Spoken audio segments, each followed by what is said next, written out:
Imagine lying on a stone table thousands of years ago. No anesthesia, no antibiotics, no painkillers.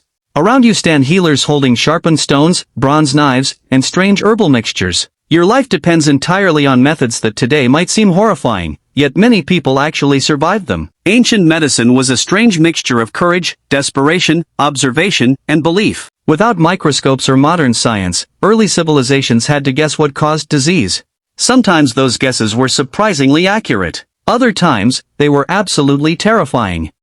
One of the most shocking treatments in history was trepanation, the practice of drilling or scraping a hole into a person's skull. At first, this sounds like something from a horror movie, but archaeologists have discovered thousands of ancient skulls with carefully cut circular holes. Even more astonishing, many of these skulls show clear signs of healing. That means the patients didn't just survive the operation, they lived for months or even years afterward. Why would anyone do this? Some ancient cultures believed headaches, seizures, mental illness, or strange behavior were caused by evil spirits trapped inside the head. By opening the skull, they hoped those spirits could escape. Others may have performed trepanation to relieve pressure after serious head injuries. Without modern surgical tools, every operation was incredibly dangerous. Yet somehow, skilled healers managed to save lives using nothing more than stone blades, remarkable precision, and generations of experience. Then there were leeches. These tiny blood-sucking creatures became one of history's most famous medical tools. Ancient Egyptian, Greek, Roman, and later medieval doctors believed many illnesses were caused by an imbalance of bodily fluids. Removing blood, they thought, could restore health. So patients willingly allowed dozens of hungry leeches to attach themselves to their skin. As unpleasant as it sounds, modern medicine actually discovered that leeches produce natural anticoagulants that keep blood flowing. In certain reconstructive surgeries today, specially raised medical leeches are still used to improve circulation. An ancient treatment that seemed bizarre wasn't entirely wrong after all, but some remedies were far stranger. Across different civilizations, people used crocodile dung, animal fat, crushed insects, snake parts, moldy bread, and even powdered gemstones as medicine. Some mixtures were based on careful observation of nature. Others relied entirely on superstition. Ancient Egyptians sometimes packed wounds with moldy bread. They had no idea bacteria even existed, yet certain molds naturally produce antibiotic-like substances. By pure chance, they occasionally stumbled upon treatments that actually worked. Other practices, however, carried enormous risks. Some doctors believed swallowing mercury could restore youth or provide immortality. Instead, it slowly poisoned those who trusted it. Others prescribed arsenic in tiny doses, hoping to cure disease while unknowingly exposing patients to deadly toxins. Surgery itself was another extraordinary challenge. Imagine removing an arrow from someone's body using only bronze instruments heated over a fire. No sterile operating room. No antibiotics. Infection lurked everywhere. Ancient surgeons worked with astonishing bravery. They amputated damaged limbs, stitched wounds using plant fibers or animal sinew, and even repaired broken bones with wooden splints. Every successful operation was a victory against overwhelming odds.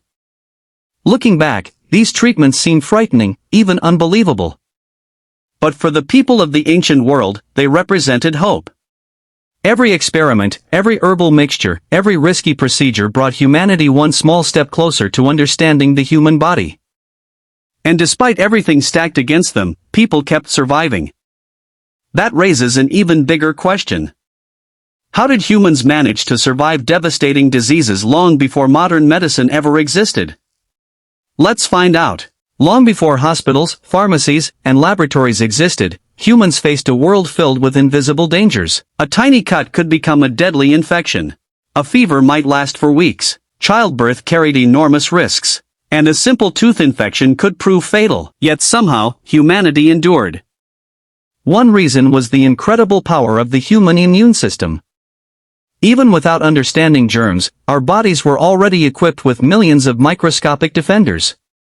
Every time someone recovered from an illness, their immune system learned valuable lessons, becoming stronger against future infections.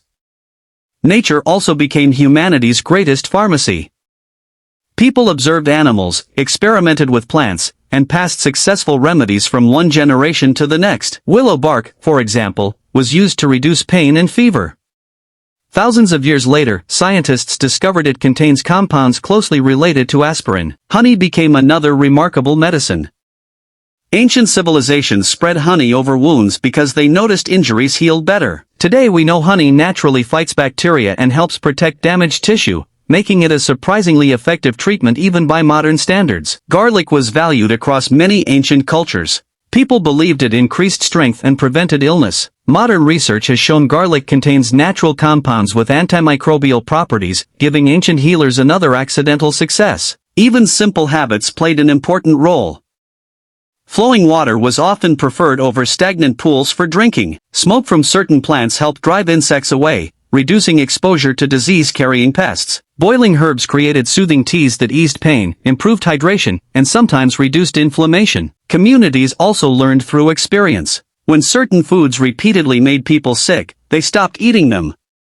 When one plant caused poisoning, stories spread quickly. Survival itself became a powerful teacher. Of course, not everyone survived. Ancient epidemics swept through villages with terrifying speed. Countless lives were lost to infections that modern antibiotics could easily cure. But every generation that survived passed along valuable knowledge. The strongest remedies remained. The most dangerous mistakes were slowly abandoned. This endless cycle of trial, failure, observation, and adaptation shaped the future of medicine. Eventually, civilizations developed more organized medical knowledge. Ancient physicians carefully documented symptoms, compared treatments, and shared discoveries across regions. What began as superstition gradually evolved into observation, experimentation, and eventually science. Today's hospitals, vaccines, antibiotics, and life-saving surgeries didn't appear overnight. They stand upon thousands of years of human curiosity, resilience, and relentless determination to survive. The next time you take a simple painkiller or receive a routine medical treatment, remember this. Your ancestors faced illness armed with little more than courage, sharp stones, herbs gathered from forests, and hope. Some of their methods seem shocking today. Some were surprisingly effective. Many were dangerously wrong. Perhaps the most astonishing medicine wasn't found in a plant, a blade, or a mysterious remedy. Perhaps it was the incredible resilience of the human spirit itself, refusing to give up, generation after generation, until science finally caught up with survival. Simultaneously, the profound wisdom and relentless perseverance of our ancestors laid the crucial foundation for the advanced medical practices we benefit from today, allowing us to enjoy a healthier and more prosperous existence.